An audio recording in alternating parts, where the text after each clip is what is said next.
Hello everyone, I am psychologist and spiritual healer. Last video में हमने suicide के common cause को discuss किया था। इस वीडियो में हम इसके रूट कॉज को समझेंगे। Suicide is the second leading cause of death और इससे कोई अछूता नहीं। मीन्स हम ये नहीं कह सकते कि इस एज ग्रुप या इस रिलीजन व कम्युनिटी के लोग या इस प्रोफेशन से जुड़े लोग सुसाइड नहीं करते या नहीं कर सकते। यहाँ तक कि doctors, psychologist, motivational speakers and healers भी इसकी गिरफ्त में आ जाते हैं। प्रोफेशन वाइज डॉक्टर्स की सुसाइड रेट सबसे हाईएस्ट है। इसके कारण देखो तो छोटे बड़े अनगिनत है, पर इसकी मुख्य वजह अनट्रीटेबल प्रॉब्लम है, इग्नोरेंस है। कोई व्यक्ति कितना भी समझदार, मेंटली स्टेबल या स्पेशलिस्ट ही क्यों ना हो, वो भी किसी प्रॉब्लम या सिचुएशन में स्टक हो सकता है। हर व्यक्ति हर तरह के प्रॉब्लम को सॉल्व करने में माहिर नहीं होता। कोई टफ से टफ प्रोफेशनल प्रॉब्लम को आसानी से सॉल्व कर लेता है, पर छोटी सी इमोशनल प्रॉब्लम पर स्टक हो सकता है। उसी तरह कोई अपनी लाइफ की टफ इमोशनल सिचुएशन को हैंडल कर सकता है, पर फाइनेंशियल प्रॉब्लम के सॉल्यूशन में उतना अच्छा नहीं होता। ये बिल्कुल उसी तरह है जैसे कोई मैथ्स में जीनियस है, पर हिस्ट्री उसके लिए बहुत टफ है, उसे समझ नहीं आती। उसी तरह बेस्ट सेलर बुक का राइटर मैथ के हाई स्कूल के इक्वेशन में भी फेल हो सकता है।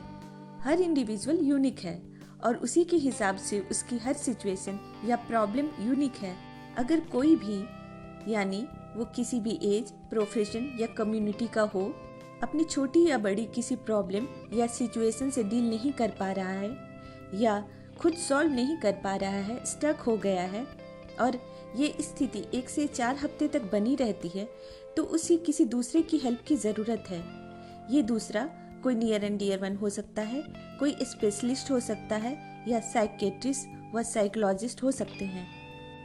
आगे मैं आपको कुछ केसेस के एग्जाम्पल देने जा रही हूँ विदाउट डिस्क्लोज देयर नेम, ताकि आप देख सके कि अगर हम प्रॉब्लम के स्टार्टिंग में ध्यान नहीं देते हैं तथा ट्रीट या सॉल्व नहीं करते हैं, तो आगे चलकर ये किस तरह से पैटर्न, डिसऑर्डर या डिजीज में कन्वर्ट हो जाता है तथा सुसाइड जैसे जानलेवा हालात बन जाते हैं।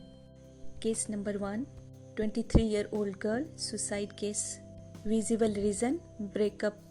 Invisible reason, impulsive and aggressive behavior, घर का कलह व तनावपूर्ण माहौल तथा पास्ट हिस्ट्री। उसके घर में ऑलरेडी 2 सुसाइड पहले से हो चुके थे एवं उसकी मदर को भी सुसाइडल थॉट्स आते थे। इस लड़की की मदर मेरी क्लाइंट थी। वो अपने हस्बैंड वाइफ रिलेशनशिप की प्रॉब्लम की वजह से आई थी। रिलेशनशिप प्रॉब्लम की वजह से घर में लगातार तनाव व कलह की स्थिति बनी रहती थी। ऐसे सिचुएशन में बच्चे जनरली पलायनवादी रुख अपनाते हैं तथा बाहर प्यार व सपोर्ट ढूंढते हैं।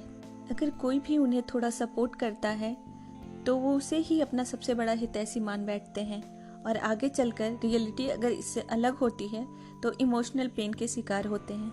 ऐसे पेरेंट्स भी अपने बच्चे को मोहरे की तरह यूज करते हैं, खुद को सही साबित करने तथा अपनी तरफ शामिल करने व गिल्ट फीलिंग की वजह से वो उन्हें ब्राइब देते हैं तथा मनमानी जिद पूरी करते हैं, जिसकी वजह से आगे चलकर बच्चे जिद्दी, स्वार्थी एंड सेल्फ सेंटर्ड हो जाते हैं तथा उनमें इम्पल्सिव बिहेवियर पैटर्न डेवलप हो जाता है। इस अवस्था में जब उनकी कोई बात पूरी नहीं होती तो वो कोई भी खतरनाक कदम उठा बैठते हैं। Case number 2, 33-year-old boys case. ये ग्लैमर इंडस्ट्री में है, पैसे की कोई कमी नहीं थी, पेरेंट्स साइड से भी फाइनेंशियली स्ट्रांग है। कोविड के टाइम काम बंद हो गए जैसे सबके हुए। उस दौरान उसने शो ऑफ के लिए हैवी अमाउंट लोन लेकर गाड़ी खरीदी। उसके बाद वो मेंटली काफ़ी डिस्टर्ब रहने लगा, अपनी विडो मदर से बदतमीजी करने लगा तथा प्रॉपर्टी को लेकर भी टॉर्चर करने लगा। आज के समय उसके डर से मदर घर छोड़कर चली गई हैं। वो ड्रिंक एंड ड्रग लेता है एवं पैसे के दबाव में वो ड्रग केसेस में भी इन्वॉल्व हो चुका है। अब वो नशे एवं ड्रग माफिया दोनों की गिरफ्त में इस तरह फंस चुका है कि मेंटल बैलेंस फ्रिक्वेंटली लूज कर रहा है। अब जब ये कंडीशन आ गई तब मदर मेरे पास ये केस लेकर आई। अब समझने की बात ये है कि क्या नशे की लत इस हद तक एक दिन या महीने में लगी? नहीं, ये सालों से है जो बढ़ती गई। ये शो ऑफ नेचर, लालच एक दिन में डेवलप नहीं हुए। अगर ध्यान दिया होता तो 18 to 20 ईयर्स पुराना ये पैटर्न है। माँ से बदतमीजी, क्या ये इन दिनों ही दिखी? नहीं, जिन छोटी बदतमीजियों को इग्नोर किया जा रहा था उसका विभत्स रूप है ये। उनका ध्यान उसकी ट्रीटमेंट पर तब गया जब उन्हें पर्सनली प्रॉब्लम होनी शुरू हुई। ये ट्रीटमेंट अगर उसे स्टार्टिंग में मिली होती तो ना उसकी फैमिली परेशान होती और ना वो इतने बुरे सिचुएशन में फंसा होता। आज वो अकेला है, सब उससे डरते हैं व नफरत करते हैं। उसके खुद के मेंटल कंडीशन ऐसे नहीं है कि वो ट्रीटमेंट कराए। अब ऐसे केस में डिस्टेंस हीलिंग के अलावा बिना उसके आए और कोई थेरेपी यूज नहीं कर सकते। मेरी ये कोशिश रहेगी एवं भगवान से प्रार्थना करती हूँ कि उसे एक बार नॉर्मल लाइफ में लौटने का मौका दे।